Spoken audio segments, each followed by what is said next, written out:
industry kuba yini ukhethe umvumo? Vele ukhule umuntu okwaziko ukuvuma, khona la ukhe wacula khona bakuzwa ukuthi no unekhono, namtjhana wazi njani ukuthi une-talent kufanele-ke usikime ukhambe yokurekhoda umvumo wakho?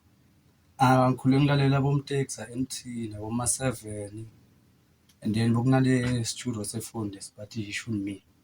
Okay. Then Akhe ngiyasikhumbula. Yeah. besinokudlala ngawo yabo sirecord efonini then sezwa ukuthi ayikhona Mhm. lento ayikhona. And then bekunamajito kuthiwa bom-I ngapha eNyibe vele bebadumile ngaleso sikhathi leso. Yeah.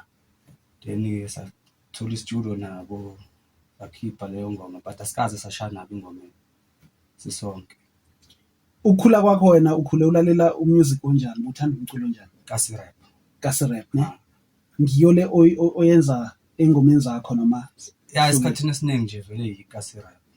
Okay. But into eshayayo yilama beats akhona asikazi too much. Yeah, ne?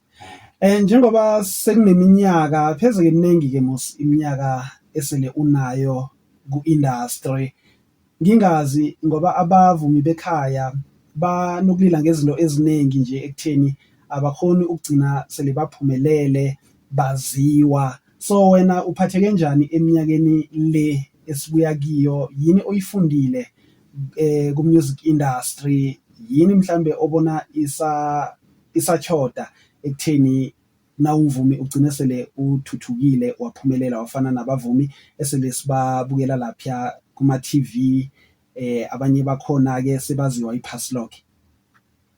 Into engiyibuka njengoba sihlala eMelo, so izinto zakhona zislowly too much because nama-event bawakhipha mhlawumbe kayi-1 ngonyaka. Isikhathi esiningi njengamanje ampurukhangi sekungathi kungconywana because banokukhipha lama-event lama-tavern beniperforme abantu banibone.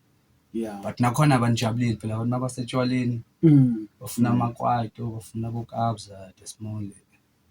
So kuphatha njani lokho wena, nokuthi mhlambe ucabanga ukuthi yini enye engasiza ekutheni abantu bagcine sele banazi banijabulele?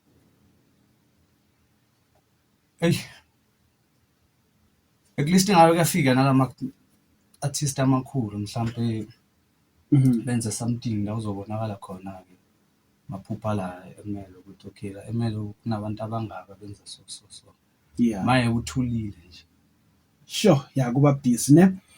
Nje ngibona usithumelele izingoma zakho esinazo la e-studio namhlanje. Ngilesi ngene ngayo yesihloko esithi I'm sorry bandwa bami, nenye kodwa nale enye singayitholi besikhuluma ngayo off air.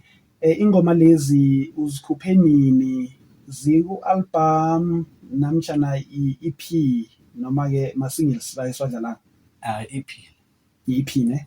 Uyikhuphe nini? Last year. Last year. Last year. Yeah. October so. Iseseyitsha.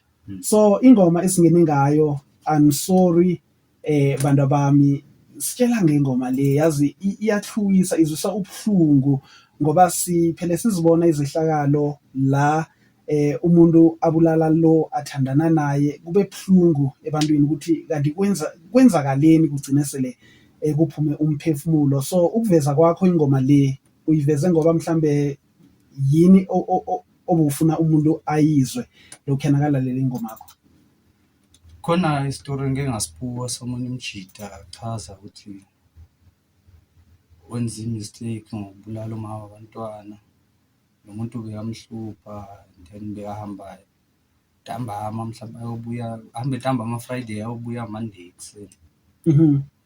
Then ngabese ngajula hleli noSlosha sabuka ukuthi okay hayi lana nginengoma so hayi asibhalele siye studio zekhipha.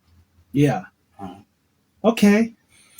Right, mlaleli ke siyakhamba siyokuthengisa nje, sizokubuya sihlabele phambili sikhamba naye uSunB namhlanje ngewala eMelo lapha eNyibe. Usiphathele ingoma zakhe ezimnandi eziquality zilila kamnandi hle. Kuyankara nangizwa indlela abavumi bekhaya nasele bazimisele ngalendlela umvumo wabo yezwa ukuthi hayi bayafuna ukuthi nabo bathuthuke. Right, asikhambe ke sithengise sibuye sihlabele phambili.